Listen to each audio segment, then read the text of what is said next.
El inicio de la Reconquista. Alfonso, yerno de Pelayo por matrimonio con su hija, Ermesinda, asumió el trono del incipiente reino de Asturias por allá el año 739. Conocido como Alfonso I el Católico, no solamente supo promover una organización política para los territorios recibidos, que amplió notablemente, sino que también vino a configurar una tierra de nadie a todo lo ancho del río Duero. En el año 740 los bereberes se sublevaron contra los árabes. La lucha tenía como objetivo el poder, la mayoría bereber estaba sometida a la minoría árabe, la cual la machacaba a impuestos. Los bereberes, viéndose incapaces de alcanzar su meta, abandonan los territorios ocupados, es decir, Astorga, León, Osma, el norte del sistema central. Alfonso, ante tal situación y visto el caos en el mundo sarraceno, emprende la aventura de acometer los poblados y territorios del norte de la meseta. Las huestes cristianas actúan de forma singular, asaltan las poblaciones, acaban con los moros y liberan a los cristianos que se hallaban sojuzgados por los sarracenos. Sin embargo, no ocupan tales poblados, sino que, los abandonan, trasladando a los susodichos cristianos o mozárabes al norte, a territorio alejado de las posibles incursiones moras. Con tales conductas, en el espacio del Valle del Duero se crea lo que Claudio Sánchez Albornoz tituló Desierto del Duero. Son dos los hechos que se están produciendo, mientras las tierras de la meseta se vacían, mientras las tierras astures, desde Galicia hasta Vizcaya, se llenan de nuevos pobladores. Si esa era la opinión de gran historiador del medioevo, no era la de su maestro Menéndez Pidal o la de Américo Castro. Para ambos no se produjo tan despoblación, aunque, bien es cierto, que no existen indicios arqueológicos de una vida urbana, pero sí zonas habitadas que también sufrieron la hambruna y la sequía de los años 750 a 760. No resulta extraño, pues, que aquellos pobladores buscasen tierras más al norte, Galicia, sin mucha población y más cultivables tanto para la agricultura como para la ganadería. En 1978 Abilio Barbero y Marcelo Vigil nos explican.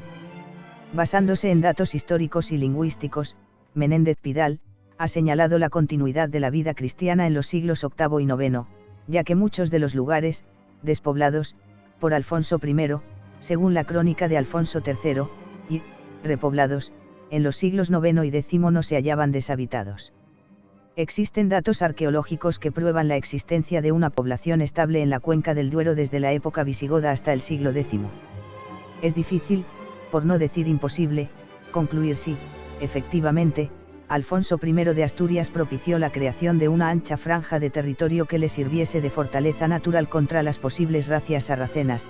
Sin embargo, con toda seguridad tal desierto fue desatendido durante largos lustros tanto por los moros como por los cristianos astures. Sea cual sea la opción final, lo cierto es que Alfonso I capturó ciudades como Lugo, Oporto, Braga, Astorga, León, Simancas, Miranda, Caarboune, y luego las vació. Será otro Alfonso, el Casto, el que propiciará un asentamiento de pobladores en esos territorios, recuperados para la cristiandad. A Alfonso I le sucedió su hijo Fruela, que obtiene un reino más extenso que el recibido por su padre, tanto en población como en territorio, desde el Atlántico gallego hasta las tierras vascas, con el Valle del Duero como bastión contra las amenazas moras. Sin embargo, Fruela tuvo un reinado turbulento, no solamente en la propia corte sino también con los ejércitos de Abderramán I, emir de Córdoba. A Fruela I, asesinado en la misma corte, le sucederá por designación de los nobles, Aurelio, quien gobernó solamente 6 años al morir por enfermedad. Su sucesor designado fue Silo, cuyo mayor mérito era haberse casado con Adosinda, hija de Alfonso I y, por tanto, nieta de Pelayo. Ambos, Silo y Adosinda, muy piadosos, levantaron varias iglesias, como el convento de Lusis. Al no tener hijos, fallecido Silo, también de muerte natural, los nobles fueron convocados por la reina Adosinda, la cual les instó a que coronasen a Alfonso, hijo de Fruela I y de la vasca Amunia, con lo cual, la sangre de don Pelayo seguiría reinando en Asturias. Sin embargo, acontecimientos llamativos iban a suceder que retardarían el reinado de Alfonso II, el Casto. Alfonso I, por lo visto, no fue tan casto como un posterior ocupante del trono astur. De su relación con una concubina, Sisalda, nació Marugato. El personaje, además de bastardo, se convirtió en usurpador, ocupando el trono destinado, inicialmente, a Alfonso. En su reinado, se suceden hechos y leyendas que suelen ser habituales en la Reconquista. Así Marugato, deseoso de la paz con el moro, no tuvo inconveniente en aceptar el tributo de las 100 doncellas vírgenes para matrimoniar con los dirigentes musulmanes o engrosar sus jerans. Se dice que el pueblo de Simancas decidió cumplir con el tributo sí, pero mandando a sus doncellas sin manos, o sea, mancas. De otro lado, en el año 784, el obispo de Toledo Elipando, no tiene otra ocurrencia que convocar un sínodo en Sevilla para declarar que Jesús es un simple hombre adoptado por Dios, o sea, crea la herejía conocida como adopcionismo. Sacamos a colación tal hecho dado que la respuesta surge en Asturias por obra del beato de Liébana y Eterio de Osma. Es el beato quien en su comentario al Apocalipsis, nombra a Santiago apóstol como patrón de España, o, apóstol dignísimo y santísimo, cabeza refulgente y dorada de España, defensor poderoso y patrono nuestro. Retomando nuestro hilo, Marugato falleció en el año 789, sucediéndole Bermudo el Diácono, hijo de todo un personaje, Fruela Pérez, guerrero y hermano de Alfonso I Abderramán, y también falleció y le sucedió Isán I, quien, fiel hijo, declara la guerra santa, la yihad, tanto al reino Astur como a Carlomagno. El poderoso ejército sarraceno en el año 791 emprendió su marcha, encaminándose a Zaragoza, La Rioja y Zamora en una pinza que obligase a Bermudo a dividir sus fuerzas defendiendo el este y el oeste de su reino al mismo tiempo. Los moros asolaron Galicia, desde Lugo hasta el Miño. El intento de Bermudo de contrarrestar la masacre mora fue un fracaso, fue derrotado en la batalla de Burbia y en el año 791, a los 2 años de su reinado, abdicó en la persona que inicialmente había adquirido el derecho al trono, arrebatado por Marugato, es decir, Alfonso II el Casto. Un reinado que perduró hasta el año 842 y que vino a significar una notable ampliación del reino Astur. Sus victorias en Lutos, Narón y Anceo, así como la batalla en el río Orón, le permitió afianzar su presencia en Galicia, León y Castilla. Incluso, recorriendo más de 500 kilómetros, penetró en Lisboa, la asoló, logrando un gran botín, e incluso refundó Oporto. A semejanza de su antecesor Alfonso I, conquistaba las poblaciones, acababa con los moros, recogía a los cristianos esclavos y los destinaba a repoblar sus territorios en los llamados campos góticos, es decir, la ribera del Duero. Naturalmente, Alfonso II tampoco tuvo un reinado apacible. El emir cordobés Isam, derrotado en varias ocasiones, vencedor en otras, comprendió que no eran suficientes las batallas victoriosas, sino que era preciso acabar con el líder, Alfonso II, quien, huyendo ante las embestidas moras, vislumbró que el reino Astur, por sí solo, no podría vencer al ejército cordobés. Buscó y halló un aliado en el defensor de la marca hispánica, Carlomagno. Ludovico Pío, hijo de Carlomagno, se entrevistó con representantes de Alfonso, y, sin poder precisar el contenido, llegaron a un acuerdo de recíproca defensa. El escenario que se nos presenta es extraordinario. El reino Astur crece en población, llega a un pacto con un vasto imperio, el carolingio, y, como remate, Isam I, el 27 de abril de 796, muere a los 39 años. Su deseo de invadir nuevamente el reino del norte queda postergado en el tiempo. Será en esos tiempos cuando, según José Javier Esparza, se inicie realmente la Reconquista. Se trata de grupos de campesinos, labradores, ganaderos, artesanos que se atreven a cruzar la cordillera cantábrica y se van aposentando en nuevas tierras, instalándose en ellas. Nos estamos refiriendo al sureste de Cantabria, el noreste de Burgos y el oeste de Álava. Tales pioneros actúan de forma particular.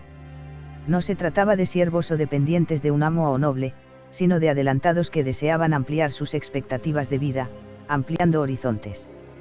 El sistema empleado llegó a convertirse en ley. El grupo, posiblemente familiar, ocupaba una zona o extensión, la marcaba con hitos o mojones, era la presura, que le otorgaba el derecho a cultivarla. Sin embargo, a fin de que no se produjesen excesos mediante el señalamiento de un amplio terreno imposible de trabajar, se estableció el escalio, una institución que venía a significar que no se reconocía la propiedad de aquellas tierras sobre las cuales se preveía incapacidad para ser cultivadas. Ese escalio castellano era apricio en las tierras carlovingias.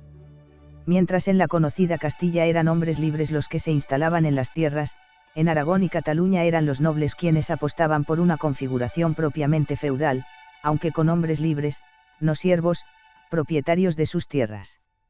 Transcurridos los años, ante las razzias musulmanas, los reyes harán encargo a los nobles de la defensa de los pobladores, pero, sin perder estos su condición de hombres libres.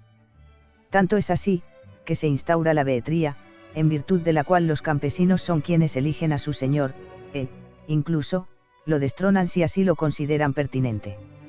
No se trata de grandes enclaves urbanos, sino de comunidades pequeñas, levantadas alrededor de una iglesia o un monasterio. Como el de Taranco, en donde su abad Vitulo, según nos cuenta José Javier Esparza en una acta dictada al notario López sobre la donación de unos terrenos, se nombra en forma escrita y por vez primera, el 15 de septiembre del año 800, la palabra Castilla.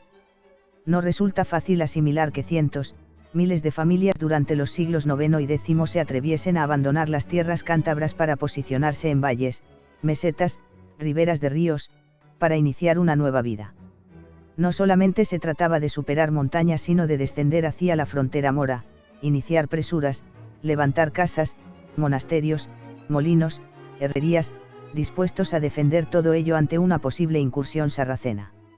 El rey Alfonso II va concediendo derechos, villas, monasterios, con tierras destinadas a sus repobladores.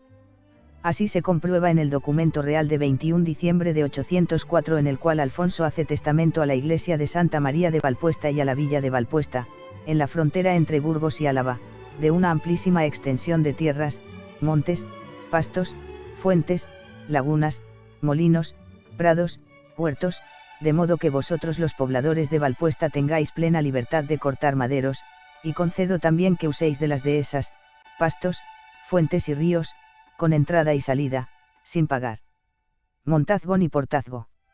Es decir, en alguna medida el desierto no fue tal, sino una tierra vaciada por las incursiones sarracenas, que, con el transcurso de los años y la acción de los reyes, se irá repoblando con colonos que, intrépidos, bajan a esa tierra de nadie, la repueblan, la cultivan, reconstruyen monasterios, huyen de ella ante las aceifas moras, pero regresan cuando los invasores se retiran.